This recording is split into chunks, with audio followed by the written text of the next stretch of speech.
Madam ఈ రోజు ఏదైతే జనాల్లో స్పందన అనేది బిగిన్ అవుతుందో ఇప్పుడు వరకు భయంలో ఉన్న ప్రజలు ఎలక్షన్ కోడ్ ఆన్ అయ్యాక కూడా ఆలోచించిన ప్రజలు ఎప్పుడైతే నామినేషన్ పర్వం ఎదురవుతుందో అవతల వైసీపీ వాళ్ళకి తెలియాలి టీడీపీ కూటమి జనసేన బీజేపీ ప్రాబల్యం ఏంటి అనే దానికోసం ఈ రోజు మెయిన్ రోడ్డు మీద ర్యాలీ పోతుంటే షాపుల్లోంచి బయటకు వచ్చి కండవాలు జెండాలు చూపించిన పరిస్థితి మేము లైవ్ లో చూస్తామండి. ఈ రోజు ఇందాక సార్ చెప్తున్నట్టుగా పిల్లి మాణిక్యరావు గారు పెమ్మసాని గారి క్యాన్వాయ్ మీద మేము ఇద్దరు ఉన్నాం. అసలు ఈ రోజు రోడ్డు మీద వస్తుంటే షాపుల్లోంచి పెద్ద పెద్ద కాంప్లెక్స్లోంచి బ్యాంకుల్లోంచి కూడా జనాలు బయటకు వచ్చేసి ఇండివిజువల్ గా పార్టీ జెండాలు చూపించేసారు మేము మీతోనే మా ప్రయాణం అని. అదే రకంగా నేను సుజనా చౌదరి గారి దగ్గర భవానీపురం క్యాన్వాయ్ లో ఉన్నప్పుడు కూడా ముస్లింస్ అందరూ అటువైపే ఉంటారు అనేది లేదండి. ముస్లింస్ అందరూ కూడా ఇక్కడ చాలా చైతన్యవంతమైన ముస్లింస్, వీళ్ళు అభివృద్ధి కోరుకునే ముస్లింస్. షరీఫ్ గారు లాంటి వ్యక్తి టీడీపీలో బలంగా ఉండి అమరావతిని కాపాడినటువంటి నేతృత్వం మాకు ఈ రోజుకి కూడా చాలా గొప్ప విషయం అండి.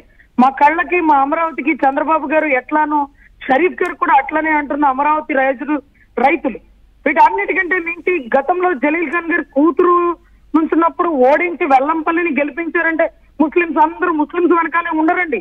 ముస్లింస్ అభివృద్ధి వెనకాల ఉంటారు, రాష్ట్ర భవిత వెనకాల ఉంటారు, రాష్ట్ర విస్తృత స్థాయి ప్రయోజనాల వెనకాల ఉంటారు, అధినాయకుడి ఆదర్శాల వెనకాల ఉంటారంటూ సుజనా చౌదరి గారికి పట్టిన బ్రహ్మరథం కళ్ళతో చూస్తే కళ్ళు చెదిరిపోయినాయండి.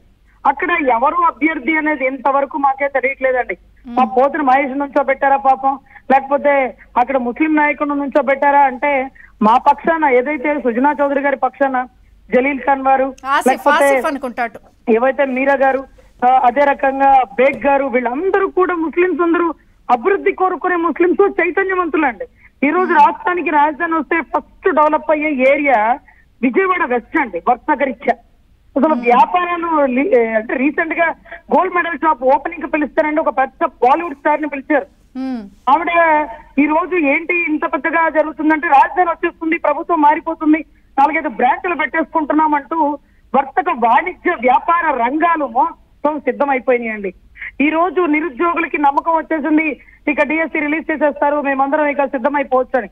కానీ ఇవన్నీ కూడా ప్రభుత్వం మారిపోతుంది, మార్చేది మేమే అంటూ నామినేషన్ రోజే బయటకు వచ్చి రాష్ట్ర ప్రజలు ఇంకా ఇప్పటి వరకు దాక్కున్నాం, ఇక పైన మా ప్రయాణం మీతోనే అంటున్న సూచనలు చూస్తుంటే నిజంగా వండర్ అయిపోయామండి. ఈ రోజు ఇది చాలా గొప్ప శుభ పరిణామం.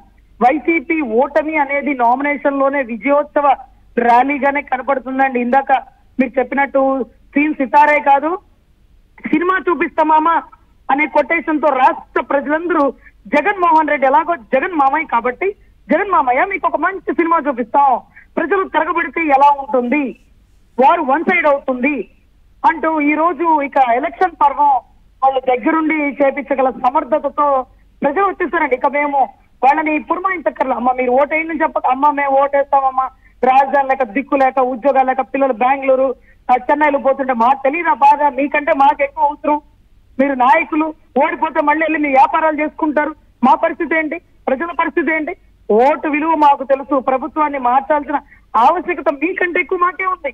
ఈరోజు చంద్రబాబు గారు ఓడిపోతే మళ్ళీ పోయి రెస్ట్ తీసుకుంటారు, 75 ఏళ్ల వయసులో ఏం చేస్తారు, మా నాయకుడు మళ్ళీ పోయి సినిమాలు తీసుకుంటాడు, బీజేపీ సెంటర్ లో ఆధిపత్యంలో ఉంది. కానీ ఇక్కడ ఓడిపోతే నష్టపోయేది రాష్ట్ర ప్రజలే కాబట్టి వాళ్ళు చైతన్యం అయిపోయారు, వాళ్ళన్నిటికీ సిద్ధం అయిపోయారు. ఈ రోజు ఎలక్షన్ వన్ సైడ్ అవబోతుందని మరొక్కసారి చెప్తున్నానండి. కానీ రజనీ గారు ఒక పాయింట్, ఇప్పుడు ముఖ్యమంత్రి గారి శైలి పద్ధతులు తెలిసిన వాళ్ళు కూడా సరే ఆయన రాజ్దీప్ సర్దేశాయ్ గారితో మాట్లాడినా లేకపోతే అంత తేలిగ్గా వదిలే వ్యక్తి కాదు అనేది ఒక చర్చ. 2, ఈ మధ్య గాయమైపోయిన తర్వాత ఆయన ఆ అంశాన్ని పదే కోట్ చేస్తూ ఇది ఇక్కడితో ఆగదు, అన్నీ చెప్తాం అన్నీ చేస్తాం అంటున్నారు. గత ఎన్నికల్లో చూస్తే ఎలక్షన్స్కి ముందు ఎటువంటి ఇన్సిడెంట్స్ జరిగాయి, ఏం చోటు చేసుకున్నాయని అందరు చూశారు. ఇప్పుడు ఇది ఇక్కడితో ఆగదు, ఏం జరిగిద్దో లెక్క చెప్తామని అంటే మళ్ళీ 19 రోజులు ఉంది. లేదండి మీరు అందాక అన్నారు గతం పోయిందని, అయ్యింది పోయిందండి. బీసీలో పాపం ఒక బిడ్డని అంటే వడ్డరి కమ్యూనిటీ వాళ్ళండి మట్టి పిసుకునే వాళ్ళని తెచ్చి మర్డర్లు చంపబోయారు అంటూ కేసులు వేసేస్తే బీసీలు అందరూ ఒక తాటి మీదకి వచ్చేసారండి. ఎందుకంటే గురి చూసి కొట్టడానికి ఇక్కడ ఎవరు అతడు సినిమాలో మహేష్ బాబు లేవు, చీకట్లో కొట్టడానికి ఈయనేమి ఆ కృష్ణార్జునులో అర్జునుడు కాదు. సో ఖచ్చితంగా ఇది ఆ సిపి ఎవరైతే క్రాంతి అంటాట కొట్టాడు అన్నది నువ్వు రావయ్యా, నువ్వు సిపిఓ కదా, నీకు రివాల్వర్ షూట్ చేయడం వచ్చు కదా.